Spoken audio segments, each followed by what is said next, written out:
आज मुझे ये बताते हुए बहुत खुशी हो रही है कि हमने हमेशा हिमाचल प्रदेश के हितों को सर्वश्रेष्ठ रखा है। हिमाचल प्रदेश के हर क्षेत्र में समान विकास हो, ये हमेशा से हमारी प्राथमिकता रही है। जब से मैंने प्रदेश सरकार में मंत्री पद का कार्यभार संभाला है और जो जिम्मेवारी मुझे कांग्रेस पार्टी के वरिष्ठ आला कमान ने दी है, जो जिम्मेवारी मुझे डिपार्टमेंट्स की दी है, जो जिम्मेवारी मुझे मुख्यमंत्री जी ने दी है, उसका निर्वहन करने का हमने हर संभव प्रयास समय समय के ऊपर किया है। मेरा हर कदम हिमाचल प्रदेश के हर इलाके के समान विकास का रहता है और उस दृष्टि से हमने हमेशा प्रदेश सरकार के माध्यम से विभिन्न योजनाओं को शुरू करवाना, विभिन्न योजनाओं को समय पर प्रदेश के अंदर लागू करवाना, ये हमारा दायित्व रहा है, हमारी जिम्मेवारी रही है और इसको हमने समय पर पूरा करने का हर संभव प्रयास किया है। उसी तरीके से प्रदेश में विभिन्न योजनाएं जो केंद्र सरकार से हिमाचल को आती है, उनको समय पर प्रदेश के विभिन्न विकास कार्यों के लिए लेकर आना, ये भी हमारी प्राथमिकता रही है। मैंने हमेशा हिमाचल प्रदेश के 6 बार के मुख्यमंत्री राजा वीरभद्र सिंह जी से ये सीखा है कि प्रदेश के विकास के लिए केंद्र का वरदस्त होना बहुत आवश्यक है। हमने हमेशा दलगत राजनीति से ऊपर उठकर हिमाचल प्रदेश के हर क्षेत्र का विकास करवाने का प्रयास किया। कुछ ही समय पहले 8 जनवरी को मैं दिल्ली गया था बतौर लोक निर्माण मंत्री, और जो हमारे ग्रामीण विकास मंत्री है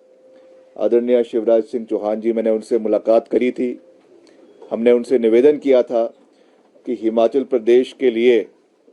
जो हमारा दुर्गम क्षेत्र है, खास करके उनके सड़कों के निर्माण के लिए हमें जो सैंक्शंस है, जो हमने यहाँ से डीपीआरस बनाकर भेजी है, उसको समय पर जो है वो रिलीज़ किया जाए, जिसमें कुल मिलाकर, जैसा मैंने पहले भी जानकारी दी है, कि 1538 किलोमीटर सड़कें प्रदेश के अंदर जिसकी हमने डीपीआरस बनाकर भेजी है, और कुल मिलाकर 294 सड़कें प्रदेश के अंदर ये हैं,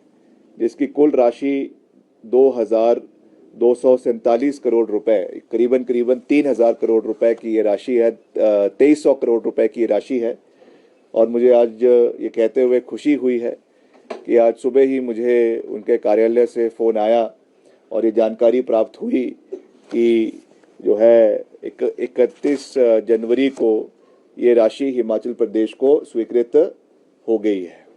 इससे जो हमारा चौथा चरण प्रधानमंत्री ग्रामीण सड़क योजना का है हिमाचल प्रदेश के अंदर, वो अब विधिवत रूप से शुरू हो जाएगा। वैसे तो हमने इसकी सारी औपचारिकताएं पहले ही पूरी कर ली थी प्रदेश के अंदर, क्योंकि हम जो है इन एंटीसिपेशन काम करने में विश्वास रखते हैं। जो कार्य आज से 2 महीने बाद होना है, उसके लिए भी पहले से ही तैयारियां करनी शुरू की जाती है। तो आज मुझे खुशी है, मैंने डिपार्टमेंट के अधिकारियों से भी इसके ऊपर चर्चा करी और अगले 1-2 दिन के अंदर मैं इसकी विस्तृत बैठक सभी अधिकारियों के साथ, चीफ इंजीनियर्स के साथ, एक्सीएंस के साथ करूंगा और इसको समय पर हर क्षेत्र में जो हमारी ये सड़कें हैं, खास करके अगर मैं इसका जिक्र करूं तो जो है बिलासपुर में जो है करीबन 29 करोड़ रुपए, चंबा के लिए करीबन 55 करोड़ रुपए, हमीरपुर के लिए 10 करोड़ रुपए, कांगड़ा के लिए जो है 50 करोड़ रुपए, किन्नौर के लिए 90 करोड़ रुपए, कुल्लू के लिए 55 करोड़ रुपए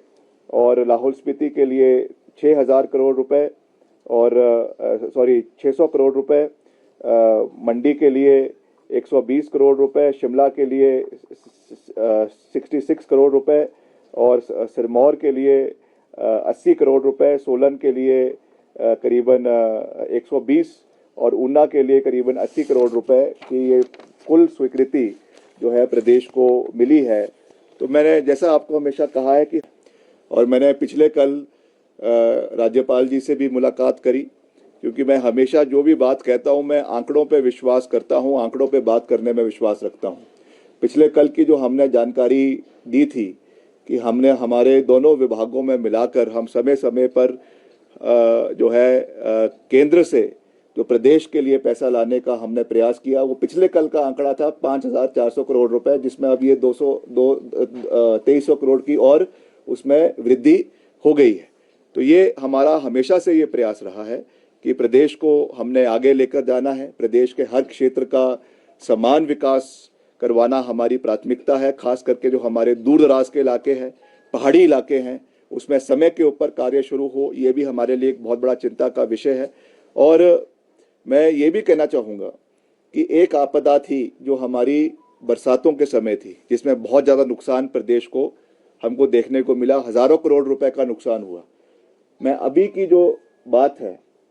हालांकि ये चीज़ें मीडिया में बहुत ज़्यादा आ नहीं रही है, बहुत लोग इसके बारे में बात नहीं कर रहे हैं, मगर ये समय भी आपदा का समय है प्रदेश के अंदर।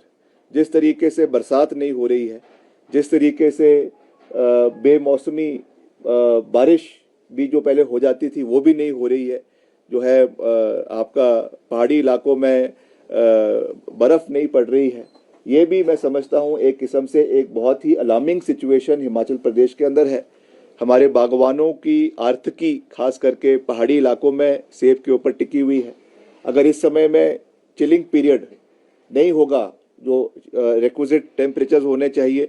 रिक्विजिट उसमें इस समय में अगर नमी हमारे जो है खेतों में और हमारे इसमें बगीचों में नहीं होगी तो उसका नुकसान आने वाले समय में होगा, क्योंकि उससे जो रिक्विजिट हमारा सेब का साइज है, कलर जो है कलर फॉर्मेशन है, वो नहीं हो पाएगा। वैसे ही हमारे जो और एग्रीकल्चरल प्रोड्यूस है उसका जो समय समय पर उसका जो पैदावार होना है उसमें भी ये इसका नुकसान हमको देखने को मिलेगा। हमारे जितने वाटर रिसोर्सेज है आस्ते आस्ते वो सूखने शुरू हो गए हैं। तो मैं ये इस बात आपको इसलिए कह रहा हूँ क्योंकि हम एक चिंतित प्रदेशवासी होने के नाते ये हमारा दायित्व बनता है कि हम केवल आपदा की बात तब करते हैं जब आपदा सिर के ऊपर आ जाती है, मगर मैं तो ये कहूँगा कि ये भी एक किस्म से एक आपदा है और इससे हमको कैसे निपटना है आने वाले समय में, चाहे वो ग्लोबल वार्मिंग है, क्लाइमेट चेंज है, ये बहुत महत्वपूर्ण इशूज़ है और इसके लिए भी हमें मंथन करने की आवश्यकता है। आज का तो वैसे जो मुख्य उद्देश्य आज के प्रेस वार्ता का है, वो जो ये हमको सैंक्शन मिली है वो है, उससे हम कार्य करेंगे और ये बजट का एलोकेशन सही रूप से डिपार्टमेंट के माध्यम से हर डिवीज़न के अंदर हो। मैंने पहले भी वो चीज़ें उठाई है, मैं उनके ऊपर अब गहराई में नहीं जाना चाहता हूँ, मगर मैं इस चीज़ को हम इंश्योर करेंगे कि एक एक पैसा जो है वो प्रदेश के हित में लगे, हर क्षेत्र के लोगों के हित में लगे, समय पर उसका कार्य पूरा हो, उसका लाभ प्रदेश के लोगों को मिले। ये हमारी वचनबद्धता प्रदेश के लोगों के प्रति है और उसको हम निश्चित तौर से पूरा करने का प्रयास करेंगे, चाहे उसमें ब्रिजेस का निर्माण है, चाहे उसमें कलवर्ट का निर्माण है, चाहे उसमें सड़कों के अपग्रेडेशन का बात है, मेटलिंग टायरिंग का बात है, क्योंकि इसमें बहुत सी ऐसी सड़कें हैं जिनमें जो सड़कें बन चुकी है मगर उनका अब अपग्रेडेशन होना है, उसमें मेटलिंग टायरिंग होनी है। उसमें मैंने पहले भी एक जिक्र किया कि हमने एक नई टेक्नोलॉजी हम जो है CGMB टेक्नोलॉजी लेकर आए हैं, जिसमें कॉन्क्रीट बिटुमिनस मिक्स जो है उसको करके उसको हम प्रयोग कर रहे हैं। मैंने अभी अपने अधिकारियों को ये कहा है कि हम एक जो है अपनी ओर से PWD की ओर से एक रिक्विजिशन एक निवेदन PMJSY सेल में दिल्ली में करेंगे, ग्रामीण विकास मंत्रालय में करेंगे कि हम इस टेक्नोलॉजी को भी उन इलाकों में जहाँ पे बहुत ज़्यादा पानी की डेंसिटी, पानी की मात्रा सड़कों के नीचे बहुत ज़्यादा है, सैचुरेशन पॉइंट्स है,